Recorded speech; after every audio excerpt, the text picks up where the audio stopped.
Hello and welcome to Winchester News Online. I'm Kieran Johnson. Coming up today, the police make a new appeal for information on a murder case from 1989. Is vaping and smoking causing issues for young people today? And a new Jane Austen statue has been revealed at the cathedral.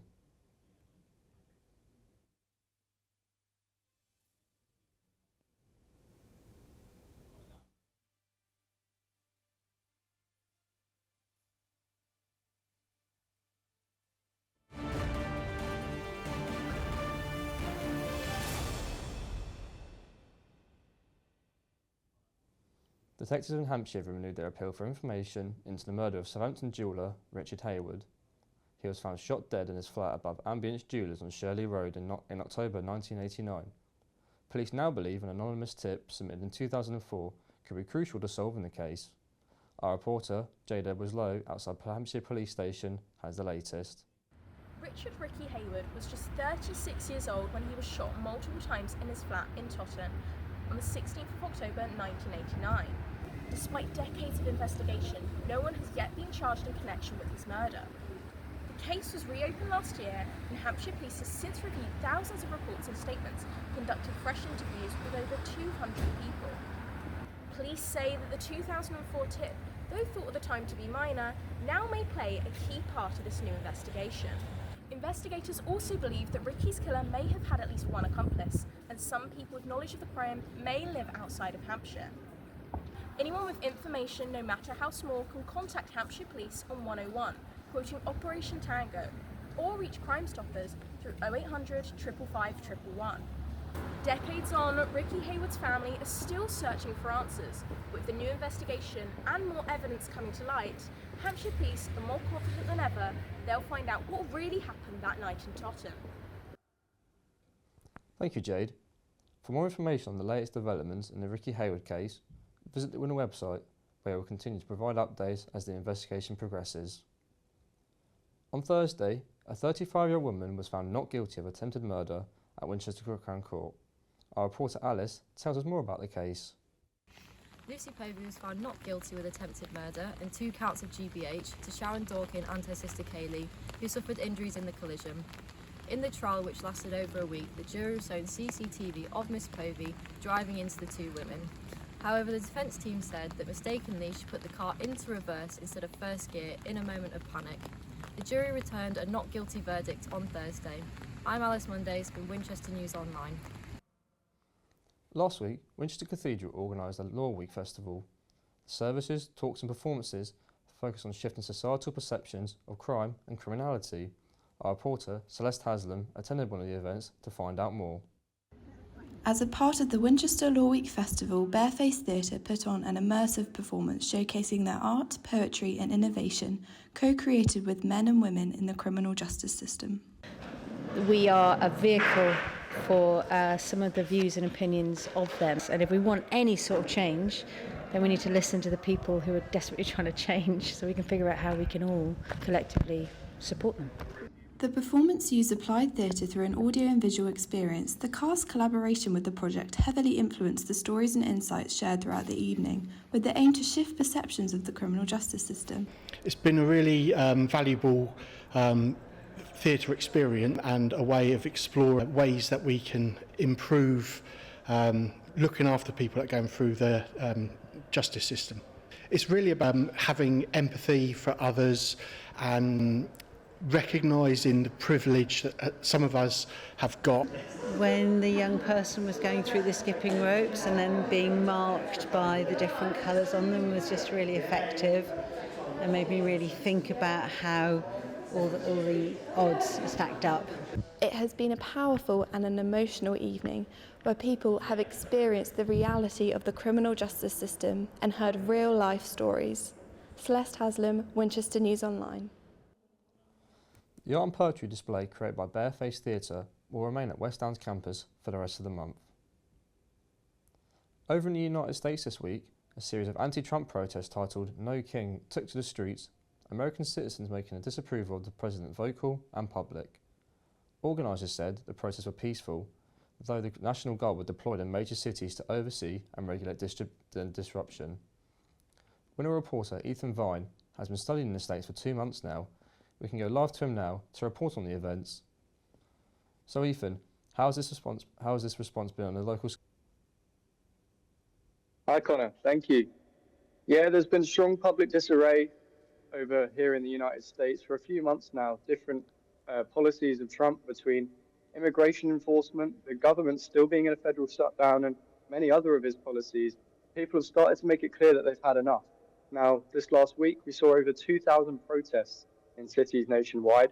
That's over 7 million people, which is the equivalent of about 53 city of Winchesters.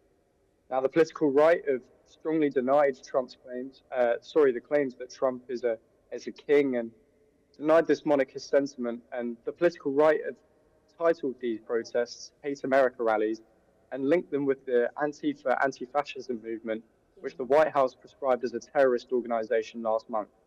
Here in Charleston, where I'm studying, there was its own protest. It was a smaller protest, but the community and students were both involved. And we also had students out in Washington last week on a field trip that got involved, interviewing people about the protest there. Now, whether it's on a small scale here or back in the nation's capital, people have made it clear that they want their voices heard. So Ethan, what kind of change can protests like this bring? Well, in less than legal terms, Connor, the answer is not a lot. Unlike in the UK, when someone's elected here in the States, they typically remain in office until the 4 years of their duration are served. Impeachment is the only real method of removing a president, but that's more of a legal process than an on-popularity vote.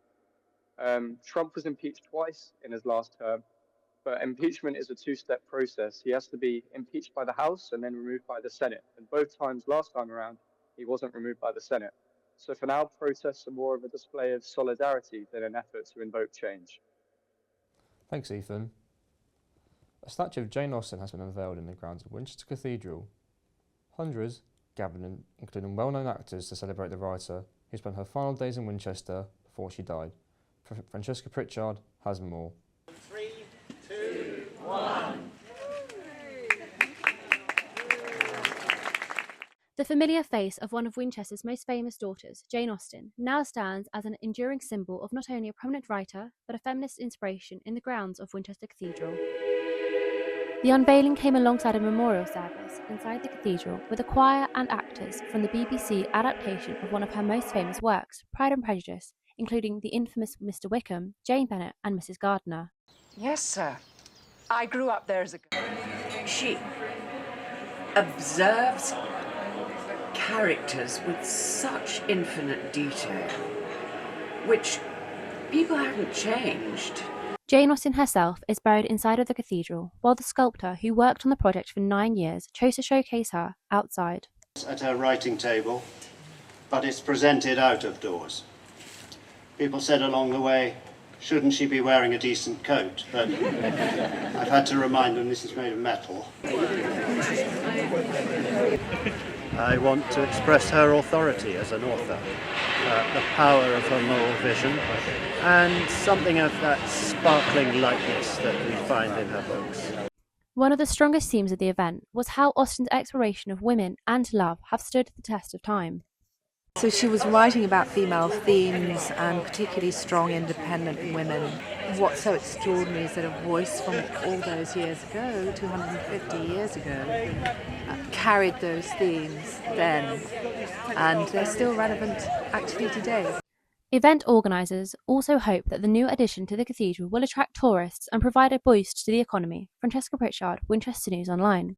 Data collected by the Action of Smoking and Health, there are an estimated 400,000 young people currently vaping or smoking, although disposable vapes are now banned in the UK. Many argue this has little to no impact on overall vaping rates amongst today's youth. Emilia Madden has the report. Vaping and smoking is one of the main concerns facing today's youth. However, most students admit to never having tried smoking before they started vaping. Bins for vape disposal are in use in local supermarkets. However, the use of them is scarce. It's unsurprising that these bins get so little use. According to a BBC report into vaping amongst youth, out of 5,500 students, 500 vape, and more than half said they have no intention of stopping. I spoke to some students who wish to remain anonymous. Mentally, it can be quite difficult if you haven't had like a vape in the day. It's definitely affected my fitness. Like I'm not as fit as I used to be. Like it's definitely reduced my stamina quite a lot. How often do you vape? I vape every day, pretty much all day. How has vaping affected your physical and mental health? My physical health I didn't notice to begin with because I was a very active person anyway. It's shown me effects more now, but I'm not as active. And mental health, I notice that when I don't vape after a long time, I get quite agitated. Or if I don't smoke, same situation. The mental and physical impact of both vaping and smoking are staggering, with vaping linked to an increase in stress and being just as addictive as cigarettes. Amelia Madden, Winchester News Online. Winchester's air pollution levels have been under the spotlight this week, as a news report reveals how the city is tackling emissions. Jack Williams has been speaking to a council leader and an environmentalist to find out more. For more than 20 years, air quality in Winchester has been closely watched. Since 2003, the government has had automatic monitoring stations which measure harmful gases like nitrogen dioxide, once placing parts of the city amongst the South's most polluted hotspots. Now it's begun to change. Here in Winchester, the air quality is the cleanest it's been in over 20 years. The latest figures suggest pollution has fallen dramatically, so much so that Winchester is now no longer classed as an area needing close air quality monitoring. Winchester's council leader Martin Todd says the data shows the city is finally seeing the benefits of long-term action. But we've been pushing harder on top. We've been trying to reduce the amount of traffic in the city centre, encourage people to walk, cycle. We replaced the buses that we use for our park and ride service, which are going around the city quite a lot, with newer buses that have lower emissions. According to the World Health Organization, air pollution can increase the risk in strokes, heart disease, lung cancer, and acute and chronic respiratory diseases. Air pollution doesn't just harm people, it affects the environment too. Pollutants can damage leaf and slow plant growth, reducing the quality of crops and local food production. Over time, those same pollutants settle into the soil, changing its chemistry and making it harder for some plants to grow. Cleaner air means healthier soil, stronger crops, and a more balanced ecosystem. Although the numbers have gone down, some residents aren't convinced the city should ease off just yet. I spoke to the chair of Winchester's Allotment Society to gather their thoughts. I hope that people do get more involved with community projects of getting involved with the land, because then that makes people think more consciously about what they're doing, which then only has a better impact going forward. Cardiff Council has introduced a tax on SUVs in permit zones. In Winchester, there are permit areas everywhere. What does this mean that they'll be introduced by? Isobel Jones finds out. Can't park there, mate. No, seriously, you can't. If you're in a residential permit area, there could be changes heading your way. So Cardiff is the first city in the UK to introduce this brand new tax. It applies to pretty much any vehicle weighing over 2.4 tonnes. This could be Land Rovers, Range Rovers, practically any SUV. Now it also applies to vehicles that are powered by diesel in hopes of bettering air pollution. So for a city like Winchester, is this something that could be introduced? With all the parking permits around, you've got to think it's a possibility. And with so many SUVs and permit bays in Winchester, could this be introduced here? Here's one. And here's another one. And here's another one. Here's another one. But how will this affect the disabled community who need these more bigger and spacious cars for accessibility? A lot of the government support money, such as PIP, which is personal independence payment, and universal credit, don't cover these additional costs. So imposing these extra taxes and extra fares on SUVs is going to massively disproportionately affect the disabled community. Our community is already struggling massively with transportation. You know, some people do just drive huge cars, don't they, without needing to. So I honestly don't know what you'd do about that. I really don't. I actually have them because I've got a large family and a disability, so I need the extra space. But I also recognise that they pump out a lot of emissions. Need the room for their mobility aids, and if they've got children, they need the buggies, the prams, all the stuff they've got to take with them, haven't they? In Winchester, finding a parking space is already difficult enough. So what will happen next? Isobel Jones, Winchester News Online. Local businesses are suffering now more than ever. Manager of CW's Events Hampshire expressed how online shopping is at the hand of some of these issues. Charlotte Pashley attends Badger Farm Artisan and Handmade Market to find out more. Local goods at Badger Farm's Artisan and Handmade Gifts Market. But why are events like these so important for small businesses? Markets are vital. Yes, you get a lot of nice sales, hopefully mass custom, but equally it gives you a little bit more presence and helps get people for workshops. Local communities are struggling with small businesses. The feedback this year is that people aren't buying as much this year. It's slower. Christmas is coming and that will obviously pick up trade. I think small businesses I know small businesses have found it really hard this last year. But in today's social media climate, many are struggling to gain a presence for their business. Social media is a very good way to get out there, but it's finding people and for them to find me. I'm just not getting the interaction. What has it been like for small businesses this year? It's so hard being a small business in this climate when there's companies like Shein and Temu that are selling similar products as to the small businesses for a lot cheaper. The lives of small businesses are challenging, but with Christmas around the corner, there is hope for their success. Charlotte Pashley, Winchester News Online. You may have heard of cold water plunges and the benefits of cold showers, with their popularity growing over recent years. Whilst they've been proven to work for physical muscle recovery, researchers say regular cold water plunges can give dopamine hits equivalent to the effects of cocaine.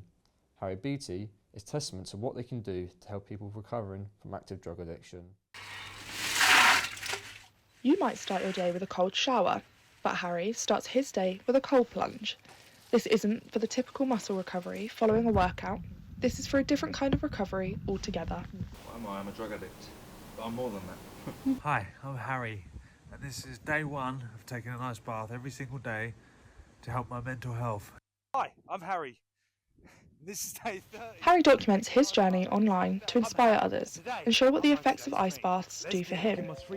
I even made it onto his page. 300 days clean and serene, and you've come around today with all your equipment and you're filming a little piece on little old me. I've got a sense of purpose now, and for years I was just living my life with no purpose and no real directions. Being honest with myself and speaking the truth about how I feel has really helped me, because it takes the power out of it. And not only that, some of the stuff that I spoke about, by speaking about it, has given me my power back. Over the last 456 days, Harry says he's turned his life around with the use of ice baths. With the shock of temperatures dropping to 1.9 degrees, Harry challenged me to see how hard it is. How's that feel on your legs? Freezing. How do you do that every day? So conveniently... While Harry says it's the ice baths that helped him start his journey, he has new motivation as his family has grown. He continues to post every single day to show highs and lows and show others that recovery is possible.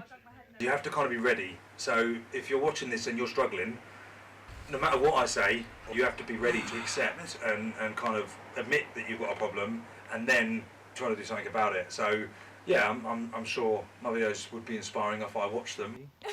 Emily Byway, Winchester News Online. You, or someone you know, may enjoy getting out in the garden. But did you know that nature-related activities like gardening can actually be recommended by the NHS? Mariella Southern went to a gardener's Fresh air in your lungs, soil under your fingernails and grass stains on your knees. We've all had the benefits of getting outdoors, and no one can attest to that better than this panel of gardening experts, including BBC's Tibbert Greenwood, who came to Winchester to answer your burning questions. The garden person says that mulch your garden, but it's true.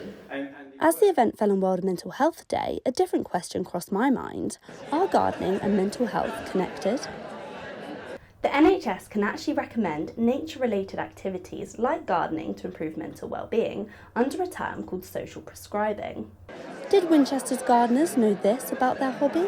I didn't know that actually, but it doesn't surprise me because it is definitely a thing to help you relax, so that doesn't surprise me at all.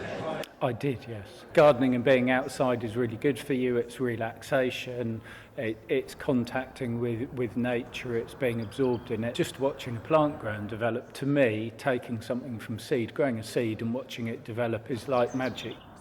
I worked latterly with older people, and it's amazing the number of older people, when they lose their husband or wife, they've still got their gardens. And of course, there are garden clubs, and it means friendship. According to NHS England, over 8,500 people were referred to a green social prescribing activity between April 2021 and March 2023, and findings showed improvements in mental health. So, if you decide to pick up some gardening tools, as the panel said, don't forget to mulch. Mariella Southern, Winchester News Online. People with disabilities and neurodivergence are showcasing that artwork in a new exhibition to empower them to tell their own unique stories. The community interest company, Live Perspectives, held the exhibition at West Downs Auditorium to shine a light on underrepresented and marginalised members of the communities through a film festival to highlight the challenges they face. Rosie Merritt reports. The beast looms. A metallic tentacle is stretched over the table below. Debbie James's film tells the story of her childhood cancer journey and how it felt. For me, it was important to raise awareness of child cancer. She created the video to show healthcare workers what it's like to live with cancer as a child.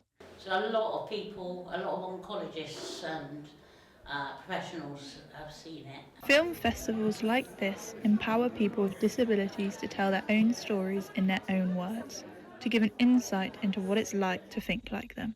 At Tehran Airport, the whole extended family were waiting to greet us.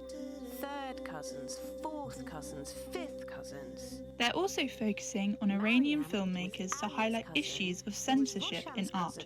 Roshi Nasehi remembers from when she was a child. Set out originally to sort of make this film. It was some simple visuals that were attached to a theatre piece. So for this other kind of artwork to emerge. This exhibition gives insight into the discrimination and accessibility issues some people face, and organisers hope it will help participants get a foot in the door of the mainstream film industry too. Rosie Merritt, Winchester News Online. Do you like a lot of chocolate on your biscuit? Well, according to new classifications of some chocolate bars, there's no longer a club to join for that. McVitie's Club and Penguin biscuits are no longer classified as clotchit biscuits. After rising cocoa prices made them switch to cheaper ingredients, Maeve Corbett went around the high street today to see what the reaction has been. McVitie's popular biscuit bars, Club and Penguin, no longer have enough cocoa content to be classed as chocolate bars, but instead chocolate-flavoured bars. But how do the Winchester population feel about this change? Yes, the taste isn't really the issue for me. The big issue would be the health concerns. More or less the same.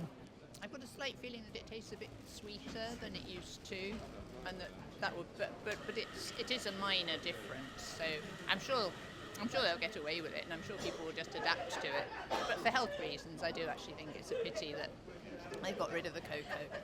This change could lead to the increased use of palm oil, which, according to the WWF, is one of the leading causes of deforestation.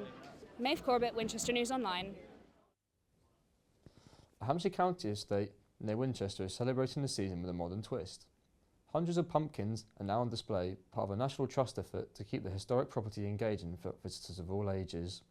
Kieran Tibbert went along to see how a place rooted in history is celebrating a modern tradition ahead of Halloween.